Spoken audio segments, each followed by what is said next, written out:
Assalamualaikum warahmatullahi wabarakatuh. Selamat malam semuanya. Di sini saya Muhammad Tasbi. Saya akan menjelaskan tentang contoh soal SNBT yang dimana tentang penalaran matematika. Di sini ada sebuah soal yang dimana sebuah penelitian dilakukan untuk menguji efektivitas pemberian vaksin untuk mencegah flu.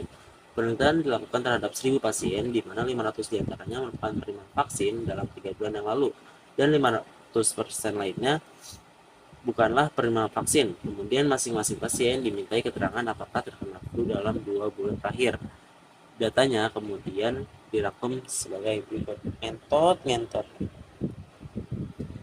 Datanya kemudian dirangkum seperti berikut. Di bawah 18 tahun, 18 pasien telah divaksin dan 63 pasien belum. 18 sampai 30 tahun, 4 pasien telah divaksin dan 30 pasien belum. 31 sampai 50 tahun, 5 pasien telah divaksin dan 29 pasien belum. 51 sampai 70 tahun, 4 pasien telah divaksin dan 51 belum. Lebih dari 70 tahun, 19 pasien telah divaksin dan 75 pasien lainnya belum. Berdasarkan penelitian tersebut, berapa persen lebih kecil kemungkinan besar pasien yang telah divaksin terserang flu dibandingkan pasien yang belum vaksin? Nah, di sini saya akan menjelaskan di mana berapa persen lebih kecil kemungkinan besar pasien yang telah divaksin yang terkena flu dibandingkan pasien yang belum divaksin. Nah, apakah 60%, 65%, 75%, 80%, ataupun 85%? Nah, pertama-tama kita akan mencari jumlah total pasien yang terkena flu yang telah divaksin. Nah, ini kan yang telah divaksin itu ada 18, 4, 5, 4, dan juga 19. Jadi kita totalin semua pasien yang telah divaksin. Jadi kita jumlahin 18 ditambah 4 ditambah 5 ditambah 4 ditambah 19, hasilnya itu sama dengan 50. Oke. Nah, yang kedua di sini jumlah total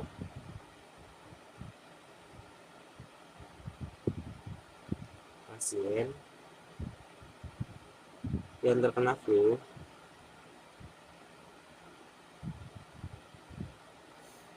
yang belum divaksin. Jadi kita jumlahin yang belum divaksin. Nah, kita jumlahin lagi nih. Ada 63, 32, 29, 51, dan 75. Kita jumlahin semuanya. 63 tambah 32 tambah 29 tambah 51 ditambah 75. Hasilnya itu 250.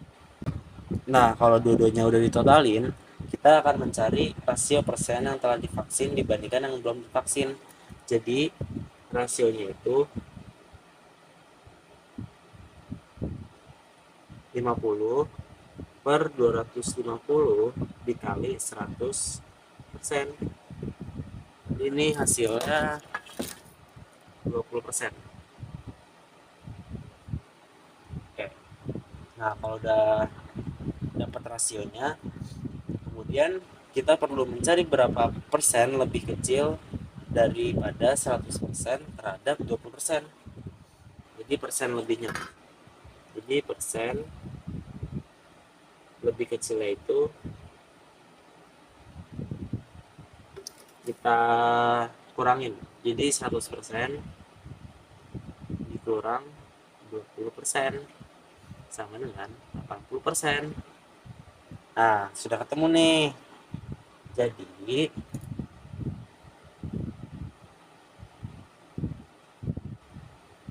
kemungkinan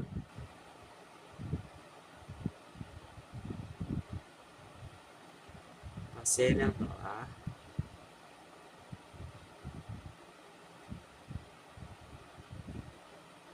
divaksin terserang flu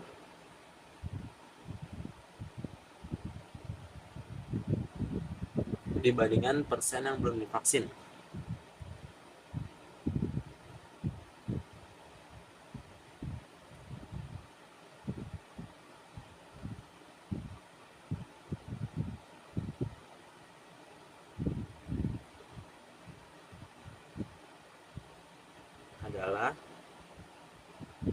80% lebih kecil.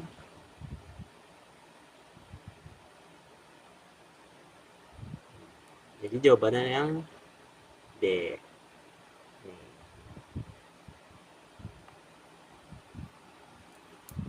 Selanjutnya untuk soal nomor 2 ada diketahui jika cos X sama dengan 2 sin X, maka nilai sin X cos X adalah apakah 1/5, 1/4, 1/3, 2/5, atau 2/3.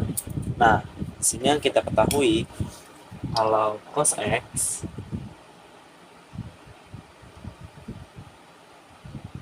sama dengan 2 sin X itu sama-sama bisa dibagi cos X.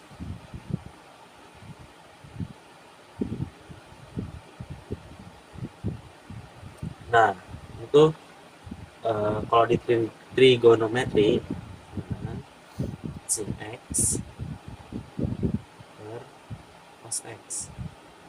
Nah, kalau di trigonometri itu sama aja seperti tan X. Tan X. Jadi untuk tan X-nya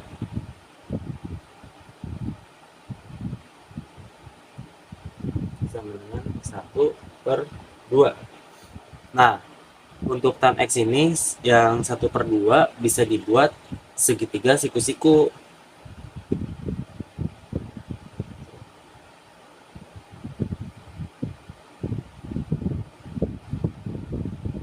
Nah, di sini X, di sini 2, 1. Nah, di sini itu kan 1 sama 2.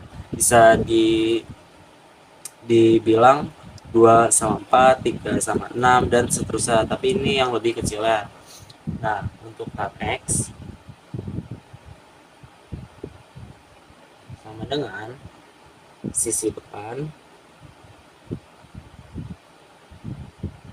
per sisi samping.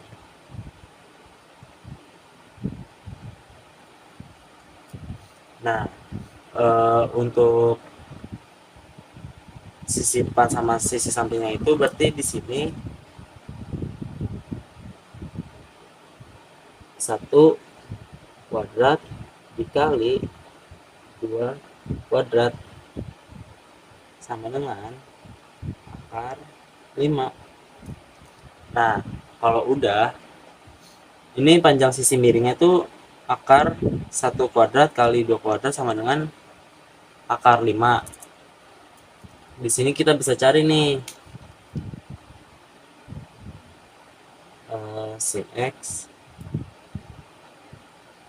sama dengan sisi depannya itu kan 1, terus sisi miringnya itu 5, akar 5. Nah, terus cos X nya sama dengan sisi samping per sisi miring. Sisi sampingnya itu 2, sisi miring itu akar 5. Nah, ini dua-duanya udah ketemu, jadi tinggal dikaliin aja.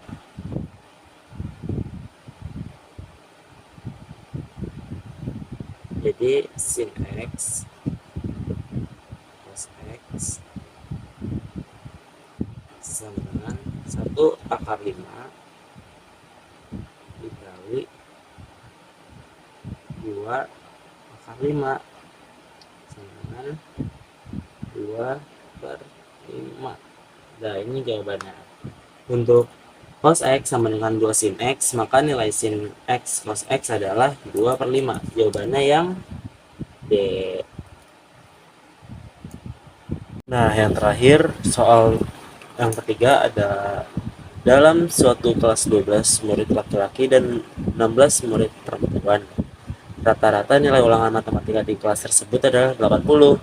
Setelah melihat hasil tersebut, guru matematika memberikan kesempatan pada 4 murid dengan nilai masing-masing 52, 56, 62, dan 66 untuk melakukan remedial.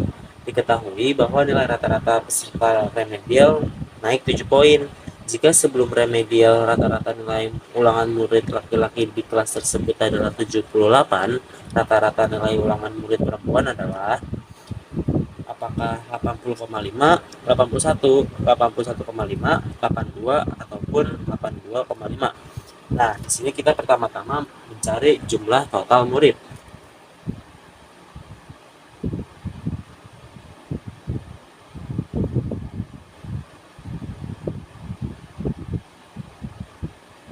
Yang seperti diketahui, laki-laki 12, perempuan 16. Jadi kita jumlahin.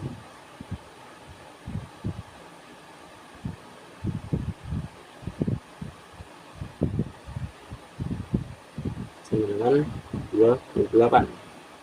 Nah, yang kedua, kita totalin nilai sebelum remedial dan juga keseluruhan jumlah murid. Kan ini totalnya sebelum remedial itu 80. Jadi total nilai sebelum remedial. Jadi ini kayak KKM nya gitu. Jadi 80 dikali 28 sama dengan 2240. Nah, terus yang ketiga, selanjutnya kita mencari jumlah nilai semua murid laki-laki sebelum remedial.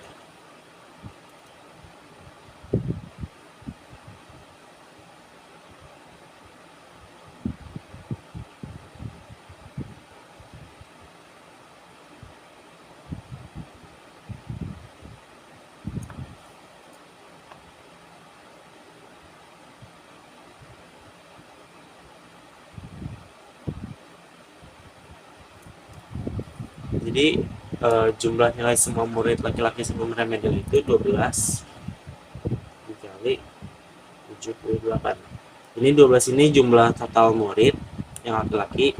Terus 78 ini rata-rata keseluruhan jumlah nilai murid laki-laki. Jadi kita kaliin sama dengan 936. Oke. Nah, yang terakhir ini untuk mencari rata-rata nilai ulangan murid perempuan, yaitu dengan cara diselisihin. Jadi selisih nilai gitu. Selisih nilai. Nah, selisih nilai itu 2240 dikurang 936. 2240 dikurang 936. Itu totalnya 1304. Bu Vero, saya minta maaf, memori saya penuh. Saya nggak tahu, saya udah selesai tiba-tiba saya lihat memori saya penuh. Jadi kan tadi selisih nilainya 2240 dikurang 936 kan. Nah, itu sama dengan 1304. Terus di sini kita bagi rata-rata murid perempuan sama selisih nilainya. Ini selisih nilainya 1304 dibagi total keseluruhan jumlah murid perempuan. 1304 dibagi 16 sama dengan 81,5. Jawabannya yang E.